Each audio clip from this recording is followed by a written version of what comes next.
Shalom from Jerusalem. This is Israel at War, an update now every other weekday. I'm Amir Oren, sitting in for Jonathan Hassan, who is away on a well-deserved holiday. And we have our superb star-studded roster, Brigadier Generals or Brigadiers General, as the teacher would have it, retired Brigadier General Mark Kimmett, formerly an Assistant Secretary of State, and with an illustrious military career. Merry Christmas, Mark. Merry Christmas to you. And Reserve Brigadier General, now on active duty for the war, Doron Gavish, formerly the Commanding General of Israel's Air Defense, now the Commander of a joint task force.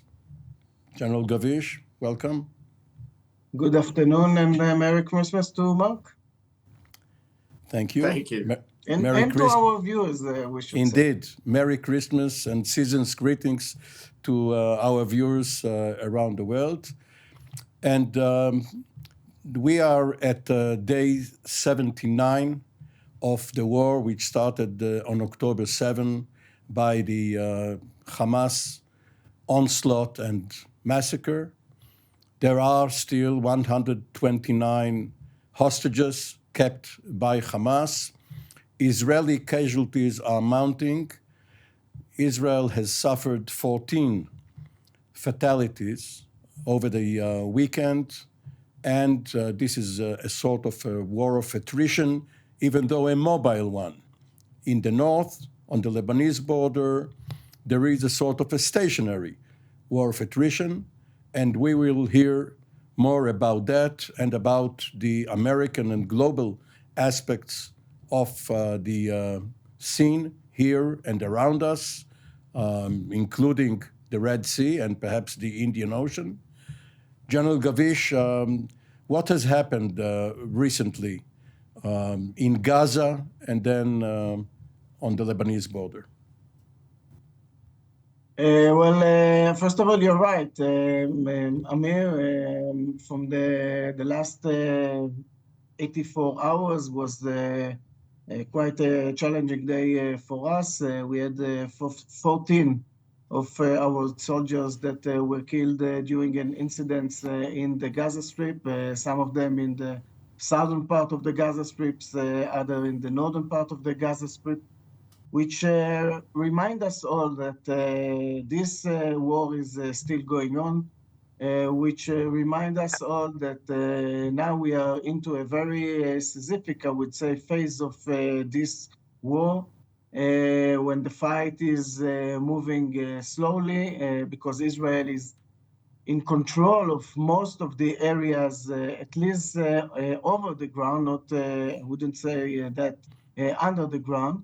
And the IDF soldiers are really moving building to building, scanning those buildings. And we know that very unfortunate, at least in one of the incidents, what we had 4 of our soldiers died on the same incident. It was when they were trapped into a building, and once they got in, the explosive went on, and the 4 of them were killed. So this is really a very challenging warfare with the Hamas, and it comes again to the question of could Israel stop this phase and move to the next phase? Probably not so soon. It should take some more time because of this, I would say, method of a fight. Still, the Air Force is very involved in this war. We see very involved in the northern part of the Gaza Strip against the Hamas target, and also in close support to the ground forces. But a bit, I would say, in a different method in the south part of Israel. Still very involved, of course, but because of the different terrain, because of operational needs, and some of it because of the decision to see how do we find the right balance between fighting the Hamas and causing less collateral damage, I would say. The Israeli fight is very challenging, and once again, it takes the toll from our soldiers. So this is what we are seeing in the last few days, and unfortunately, the last 48 hours was quite challenging from the Israeli side. I have an identical questions for both of you because you are on. This will give Mark more time to ponder before I turn to him. On Saturday, President Biden called Prime Minister Netanyahu, and according to the readout put out by the White House, Biden talked about objectives and phases. And obviously, he chose these terms very carefully because while there is a lot of support by the administration for Israel's war aims in Gaza, there is some difference of opinion regarding the timing of the transition from the current phase of major combat operations to the next phase. What will this phase include in Gaza, and do you see the IDF moving towards it very soon? I believe you're asking about the next phase of this fight. So if this is the question, the answer is that it will take some time till we move to the next phase of the fight. In order to move to the next phase of the fight, Israel have to be fully controlled, basically on all the areas, mainly in Khan Yunis, where it is now, where it is believed that the leaders of the Hamas are there. Once you are fully controlling I would say the upper side of this area, then you could go slowly into the tunnels and be a little bit more surgical.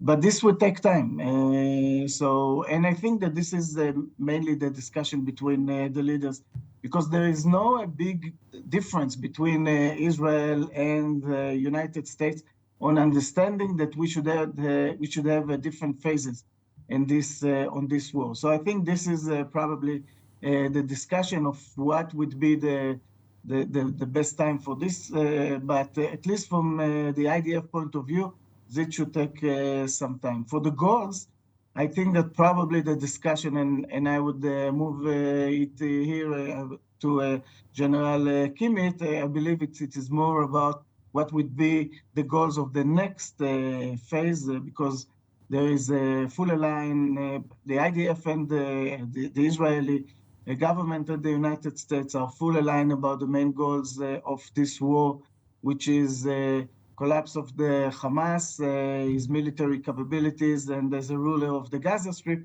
and also bring back the hostages. The question is what would be the goals for the next steps, and here I would pass it to Mark. General Kimmit, your view? Yeah, I think you've got to understand this in the context of what's going through the administration's mind right now. They certainly agree in the war aims and the objectives, but if you put it in a political context, you need to understand that next year is an election year.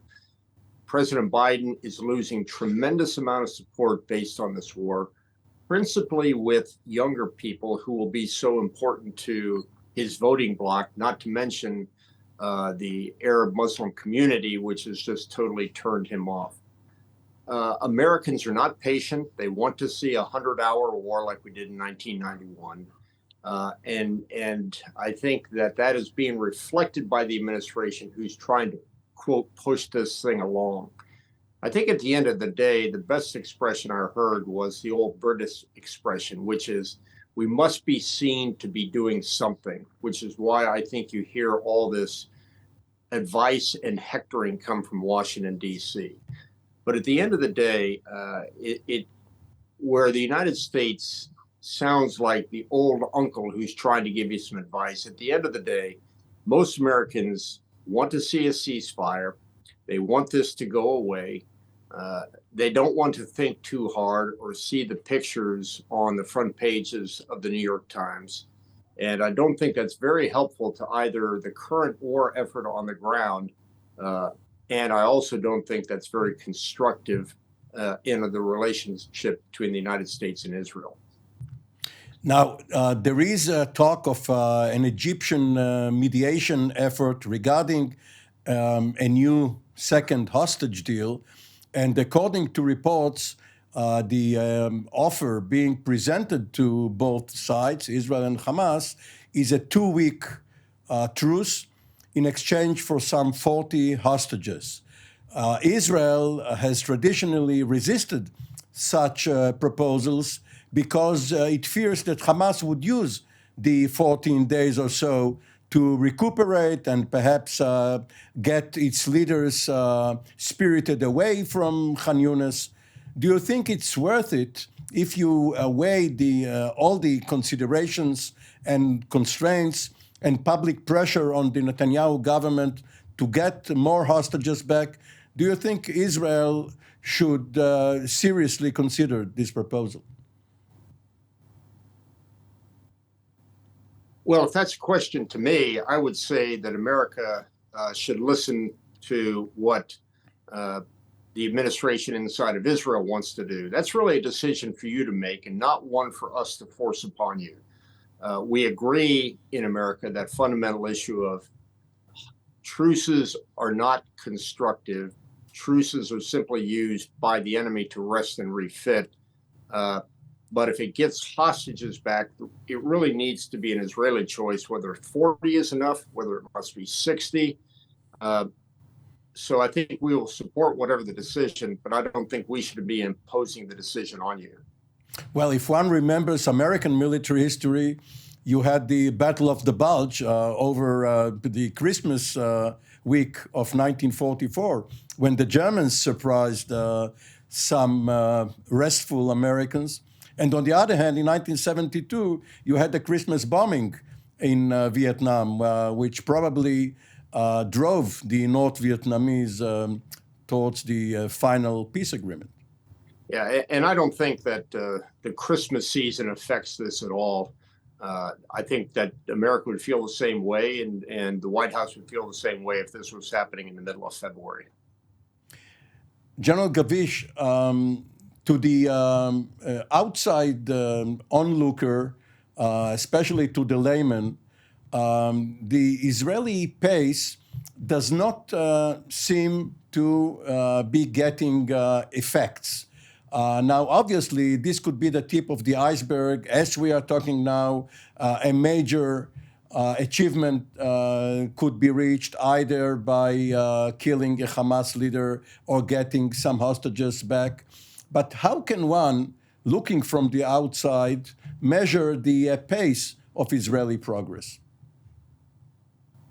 Well, you're right, Amir. You know, there is a difference between those who are exposed to the material, the professional ones, let's put it this way, those that are part of military overall in other places in the world, and as you call it, the layman, the one who's just looking on the TV and is getting tired of listening about this war. From the professional point of view, I believe that those that are looking on this war would say that Israel is very fast in its movement. We have to remember that we're talking about around the 80 days, and Israel recruited 5 divisions, basically split all the Gaza Strip into 2 parts.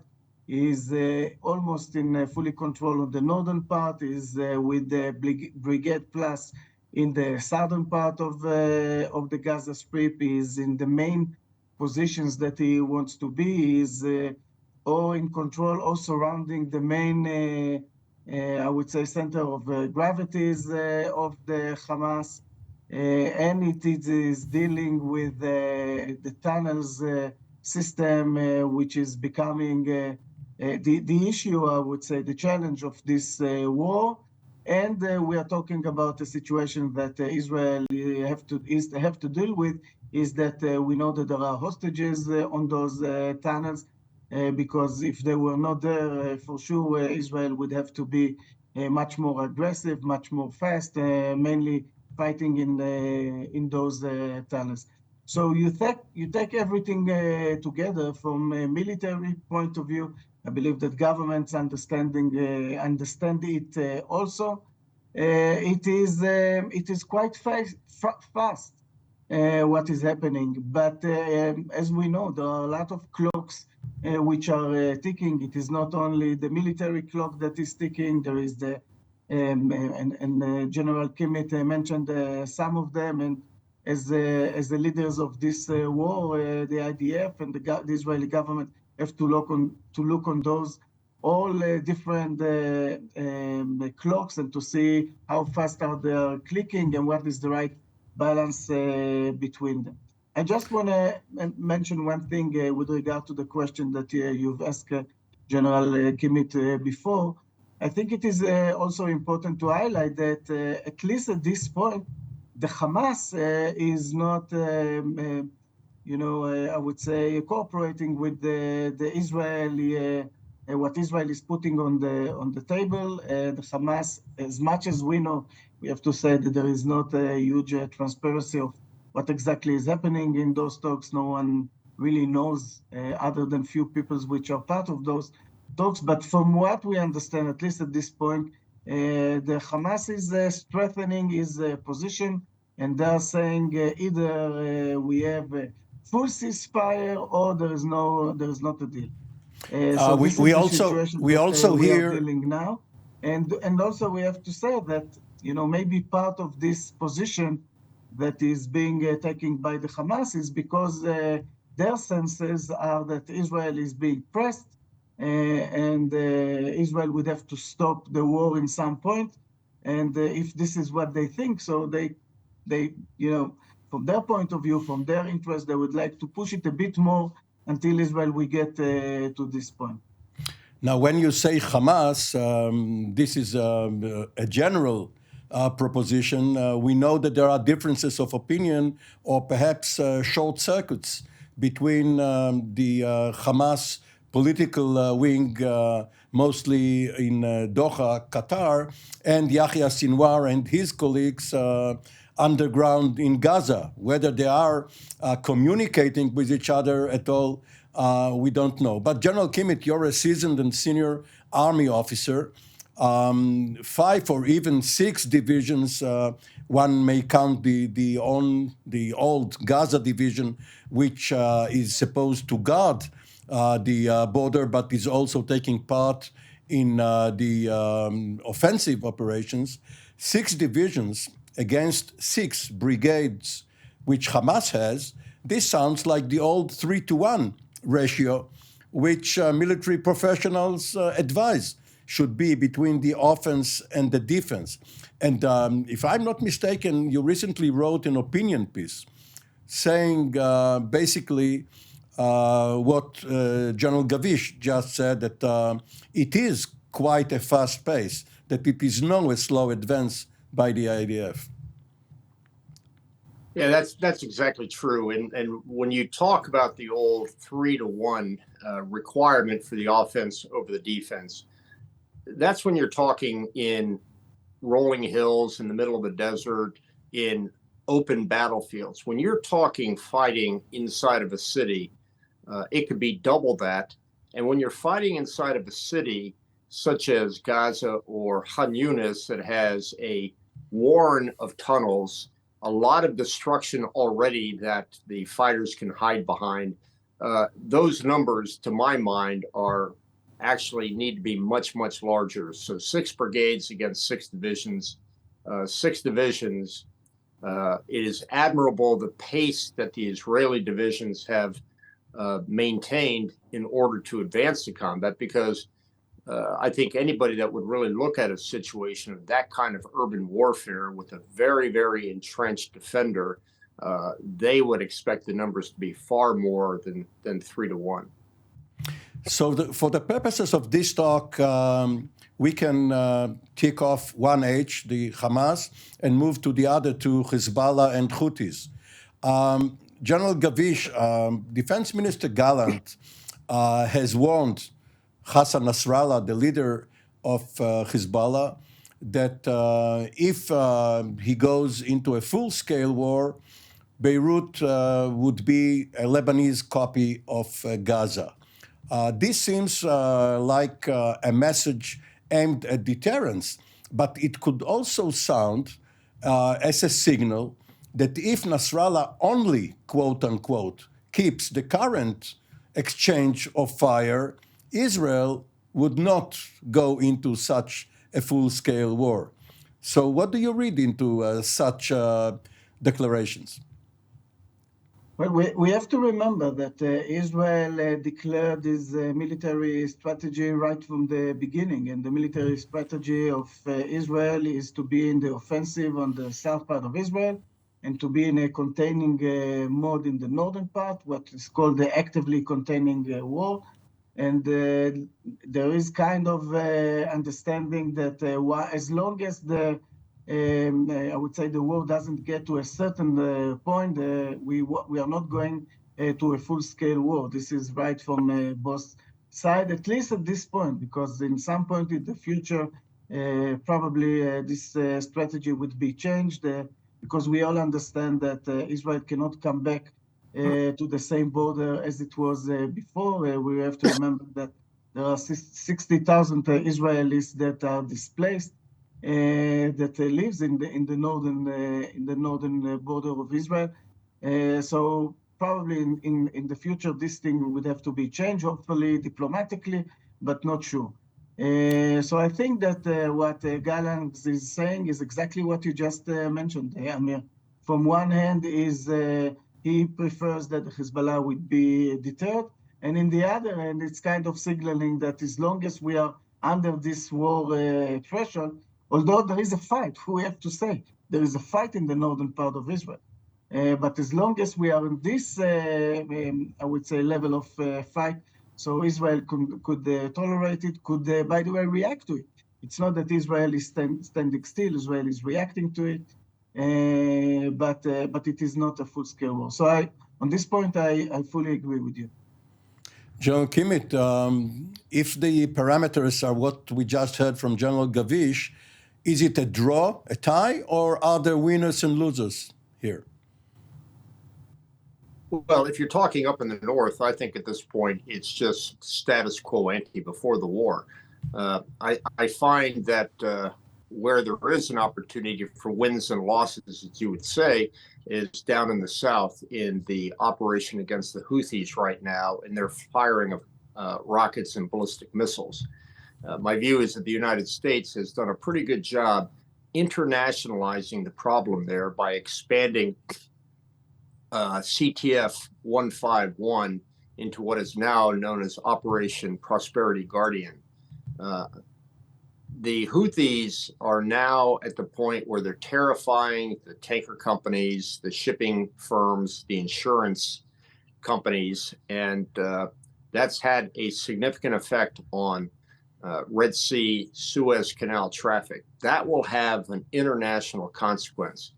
Unlike this issue inside of Gaza, there is no room for argument on one hand, and on the other hand, there is nothing but a negative attitude towards the Houthis right now. Nobody in the international community sees them as justified in carrying out these attacks. That's probably why it was so easy for us to pick up the additional countries. And candidly, now that Egypt is feeling the economic impact of a significant decrease in Suez Canal revenues, I think we're actually seeing that as one of the reasons why the Egyptians are so quick to run to the table and say, let us be a mediator. So the economic impact of what's happening in the south and the fact that the international operation has been established, I think that pretty much stabilizes the southern threat for some period of time. You may remember the old movie, The Mouse That Roared. with Peter Sellers. It turns out that President Eisenhower liked this movie very much, and when he had Prime Minister Macmillan over to Camp David, he screened the movie twice.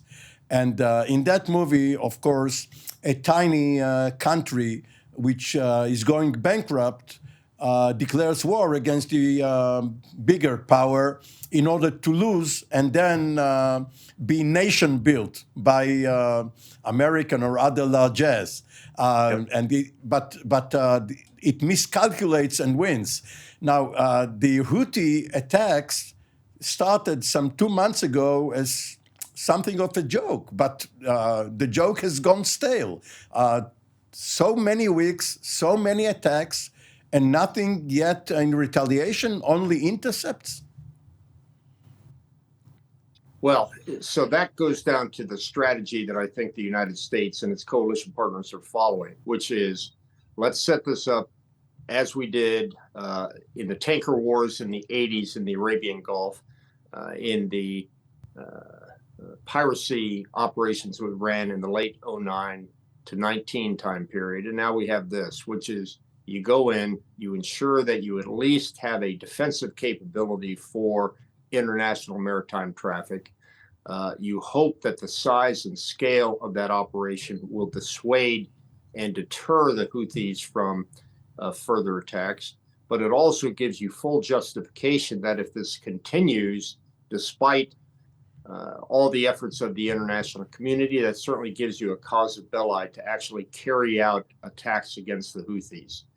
Thank you, General Kimmett. Mind that if any ship is significantly hit or damaged, or there are casualties involved in any of these attacks by the Houthis, you can certainly be sure that plans are already been drawn up, and they're probably already inside the operations rooms of every ship in that flotilla right now. So let's hope that it doesn't come to the point where the Houthis either by mischief, miscalculation, or mistake actually hit one of the major carriers, because that would in fact cause this to be a bit of a spillover. But it's very important to understand the reason we're not doing that right away is because we see this as an attempt by Houthis and their puppet masters to try to broaden the war, and we just don't want to fall for that bait. General Mark Kimmett, thank you for your many appearances on this program throughout the year, and hopefully next year too. Again, season's greetings, and to our viewers as well. This has been our Israel at War update in TV7 Jerusalem. Thank you to General Doron Gavish, and we will be back here again Tuesday. For the time being, Shalom from Jerusalem.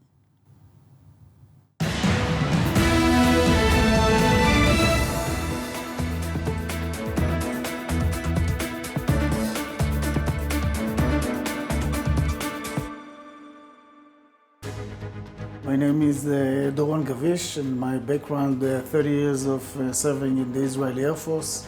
My last job, I was the commander of the Israeli Air and Missile Defense during the introduction of the Iron Dome to the defense of Israel. All of this allows me really to be part of the team here in TV7.